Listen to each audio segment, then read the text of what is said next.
তব কথামুতং তপ্ত জীবনম কবিভিড়িতং কলমশাপহং শ্রবণমঙ্গলং শ্রীমদততম ভুবুই গিনন্তি যে ভুরিদা জনা। ঠাকুর, মা ও স্বামীজির চরণে শতকোটি প্রণাম। ওম স্থাপকায়শ্চ ধর্মস্য সর্বধর্মস্বরূপিণে অবতার বরিষ্ঠায় রামকৃষ্ণায় তে নমঃ। ওম প্রণাম ঠাকুর, কৃপা করো, প্রসন্ন হও, শরণাগত করো, সকলের মঙ্গল করো। ঠাকুর শ্রী রামকৃষ্ণ বলিলেন, শ্রীমতীর প্রেমোন্মাদ, আবার ভক্তি উন্মাদ সেও আছে। এই ভক্তি উন্মাদ হনুমানের হয়েছিল। সীতা যখন আগুনে প্রবেশ করেছে তা দেখে রামকে সে মারতে যায়। আবার আছে জ্ঞানোন্মাদ। একজন জ্ঞানী পাগলের মতো দেখেছিলাম। তখন সবে কালীবাড়ি প্রতিষ্ঠা হয়েছে। প্রতিষ্ঠার পর লোকে বললে, রামমোহন রায়ের ব্রাহ্মসভার একজন এক পায়ে ছেঁড়া জুতা, হাতে কঞ্চি আর একটি ভাঁড়, আবচারা, তিনি এসে গঙ্গায় ডুব দিলে। তারপর কালীঘরে গেল। তখন হলধারী কালীঘরে বসে আছে। তারপর সে মত্ত হয়ে স্তব করতে লাগলো, খৌম খৌম খট্টাং ধারিণী, এইসব ইত্যাদি। কুকুরের কাছে কে কান ধরে তার উচ্ছিষ্ট খেলে, তাকে কুকুর কিছু বলে নাই। এই সময় আমারও এই অবস্থা আরম্ভ হয়েছে। আমি তখন হৃদের গলা ধরে বললাম, ওরে হৃদে, আমারও কি ওই দশা হবে নাকি? আমার উন্মাদ অবস্থা। তো নারায়ণ শাস্ত্রী তখন এসে দেখলে একটা বাঁশ ঘাড়ে করে বেড়াচ্ছি। তখন সে লোকেদের কাছে বললে, উফ, উন্মস্ত হ্যায়। সে অবস্থায় জাত বিচার কিছু থাকতো না। একজন নিজ জাতি তার মা শাক রেঁধে পাঠাতো, আমি তাকেই খেত। আবার কালীবাড়িতে কাঙালিরা খেয়ে গেল, তাদের পাতা মাথায় আর মুখে ঠেকালো। তখন হলধারী ছুটে এলো, এসে বললে, তুই কি করছিস? আমায় তো বড় ধমক দিলে যে কাঙালিদের এঁঠো খেলি, তোর ছেলেপুলের বিয়ে হবে কেমন করে? আমার তখন খুব রাগ হলো। হলধারী আমার দাদা হয়, তো দাদা হলে কি হয়? তাকে আমি তখন বললাম, তবে রে শালা, তুমি না গীতা বেদান্ত পড়ো, তুমি না শিখাও ব্রহ্ম সত্য, জগৎ মিথ্যা, আমার আবার ছেলে পুলে হবে তুমি ঠাউরেছ? তোর গীতা পাঠের মুখে আগুন। ঠাকুর মাস্টারকে বললেন, দেখো, শুধু পড়াশোনাতে কিছু হয় না।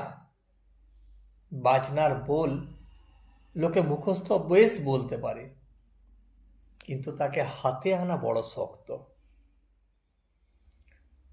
ঠাকুর আবার নিজের জ্ঞানোন্মাদ অবস্থা বর্ণনা করিতেছেন।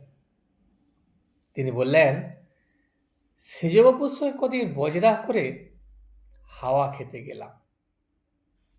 তো সেই যাত্রায় নবদ্বীপেও যাওয়া হয়েছিল। একবার দেখলাম বজরাতে মাঝিরা রাঁধছে,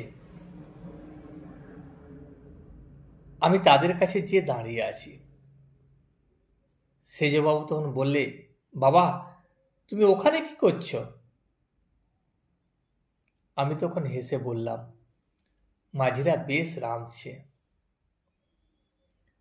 এই কথা শুনে সেজবাবু বুঝতে পেরেছে যে ইনি এবার চেয়ে খেতে পারেন।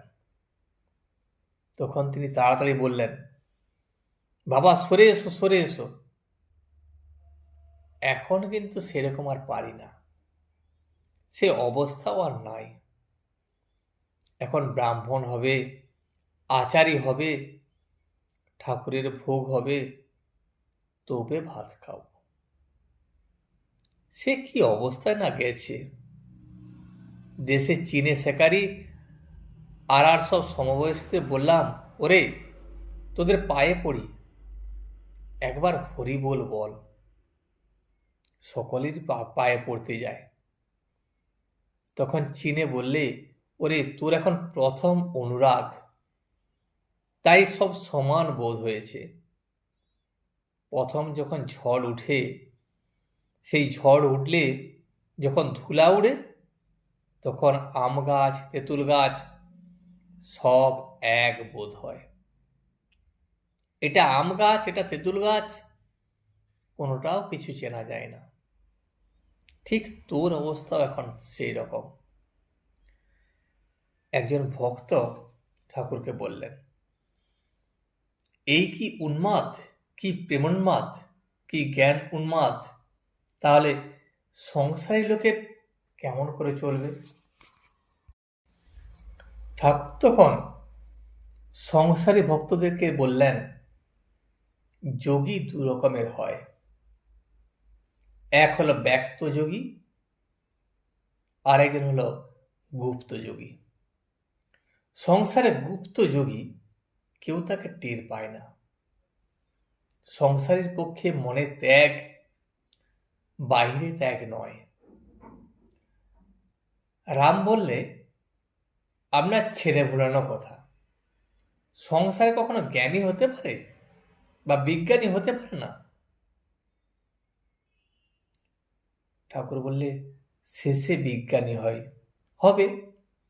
জোর করে সংসার ত্যাগ ভালো নয়। রাম আবার বললে, কেশব সেন বলতেন, ওর কাছে লোকেও তো যায় কেন, একদিন কুটুস করে কামড়াবেন, তখন সব পালিয়ে আসতে হবে। ঠাকুর তখন তাকে বললেন, কুটুস করে কেন কামড়াবো? আমি তো লোকেদের বলি, এও করো আর ও করো। তার মানে সংসারও করো আর ঈশ্বরকেও ডাকো। সব ত্যাগ করতে আমি বলি না। কেশব সেন একদিন লেকচার দিলে, বলে, হে ঈশ্বর, এই করো, যেন আমরা ভক্তি নদীতে ডুব দিতে পারি, আর ডুব দিয়ে যেন সচ্চিদানন্দ সাগরে গিয়ে পড়ি। তখন মেয়েরা সব চিকের ভেতরে ছিল। আমি তখন কেশবকে বললাম, একেবারে সবাই ডুব দিলে কি হবে, তাহলে এদের দশা কি হবে? একবার আড়াই উঠো, আবার ডুব দিও, আবার উঠো। কেশব আর সকাল তখন হাসতে লাগলো।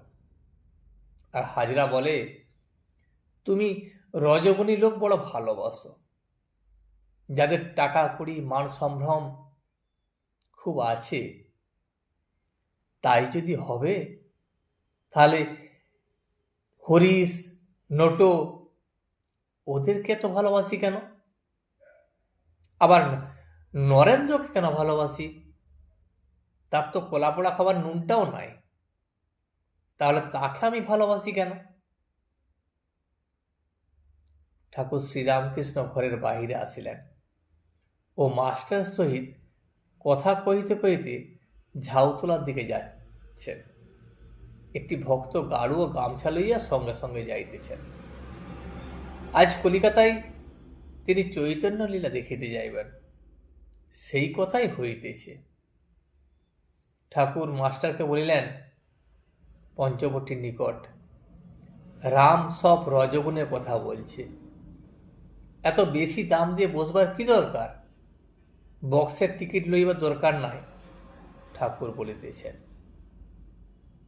ঠাকুর শ্রীরামকৃষ্ণ শ্রীযুক্ত মহেন্দ্র মুখুজ্জের গাড়ি করিয়া দক্ষিণেশ্বর হইতে কলিকাতায় আসিতেছেন। রবিবার 6ই আশ্বিন, 21শে সেপ্টেম্বর 1884, আশ্বিন মাসের শুক্লা দ্বিতীয়া। তখন বেলা 5টা। গাড়ির মধ্যে মহেন্দ্র মুখুজ্জে, মাস্টার ও আরও 2-1 আছেন। একটু যাইতেই ঠাকুর ঈশ্বর চিন্তা করিতে করিতে ভাব সমাধিতে মগ্ন হইলেন। তার বেশ কিছুক্ষণ পর সমাধি ভঙ্গ হইল। যখন সমাধি ভঙ্গ হইল তখন ঠাকুর বলিতেছেন, হাজরা আবার আমায় শেখায়। শালা কিয়ৎক্ষণ পরে আবার বলিতেছেন, আমি জল খাবো।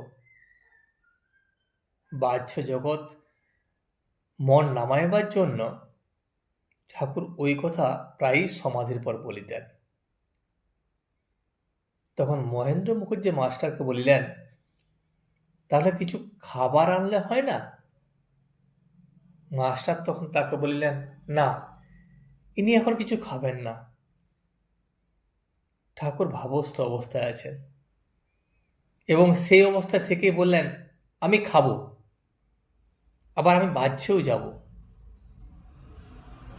মহেন্দ্র মুখুজ্জের হাতিবাগানে ময়দার কল আছে। সেই কলেতে ঠাকুরকে লইয়া যাইতেছেন। সেখানে তিনি একটু বিশ্রাম করিয়া স্টার থিয়েটারে চৈতন্য লীলা দেখিতে যাইবেন। মহেন্দ্রের বাড়ি বাগবাজার, মদন মোহনজির মন্দিরের কিছুটা উত্তরে। তিনি পরমহংসদেবের তাহার পিতা ঠাকুরকে কিছু জানেন না, তাই মহেন্দ্র ঠাকুরকে বাড়িতে লইয়া যান নাই।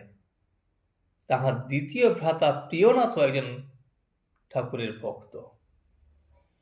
মহেন্দ্রের কলে তক্তপোষের উপর শতরঞ্জি পাতা, তাহারই উপরে ঠাকুর বসিয়া আছেন ও ঈশ্বরের কথা কহিতেছেন।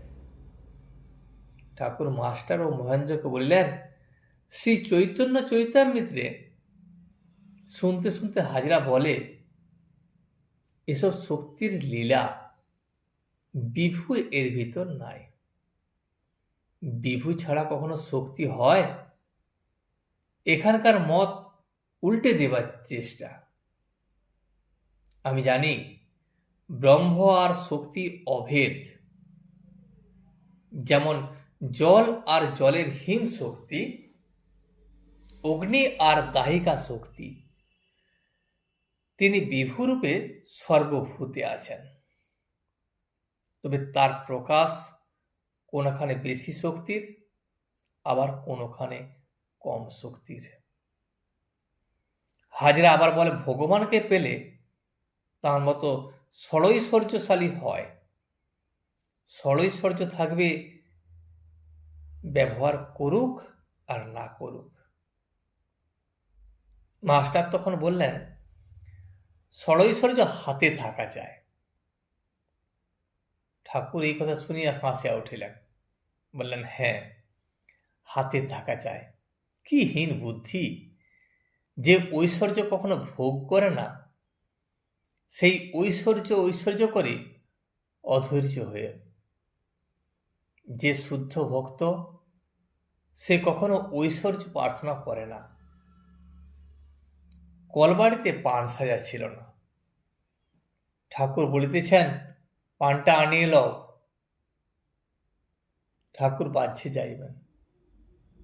মহেন্দ্র গাড়ু করিয়া জল আনাইলেন ও নিজে গাড়ু হাতে করিলেন। ঠাকুরকে সঙ্গে করিয়া মাঠের দিকে লইয়া যাইবেন। আর ঠাকুর মণিকে সম্মুখে দেখিয়া মহেন্দ্রকে বলিলেন, তোমার নিতে হবে না, এঁকে দাও। মণি তখন গাড়ু লইয়া ঠাকুরের সঙ্গে কলবাড়ির ভিতরে মঠের দিকে গেলেন। মুখ ধোয়ার পর ঠাকুরকে তামাক সেজে দেওয়া হইল। ঠাকুর মাস্টারকে বলিতেছেন, সন্ধ্যা কি হয়ে গেছে? তাহলে আর তামাকটা খাই কেন? সন্ধ্যা হলে সব কর্ম ছেড়ে হরি স্মরণ করবে, কথাটা মনে রেখো। এই বলিয়া ঠাকুর হাতের লোম দেখিতেছেন। তাকে গোনা যায় কি না। লোক যদি গোনা না যায়, তাহা হইলে সন্ধ্যা হইয়াছে। আজ এই পর্যন্তই। ভিডিওটি শেষ পর্যন্ত দেখার জন্য আপনাকে অসংখ্য ধন্যবাদ। ভিডিওটি যদি আপনার ভালো লেগে থাকে তাহলে একটা লাইক, কমেন্ট এবং বন্ধুর সাথে শেয়ার করে দেবেন। সাবস্ক্রাইব করে পাশে থাকা বেল আইকনটি বাজিয়ে দেবেন, যাতে আপনাদের নতুন ভিডিওগুলি সর্বপ্রথম আপনার কাছে পৌঁছে যায়। জয় শ্রী রামকৃষ্ণ, জয় শ্রী রামকৃষ্ণ, জয় শ্রী রামকৃষ্ণ।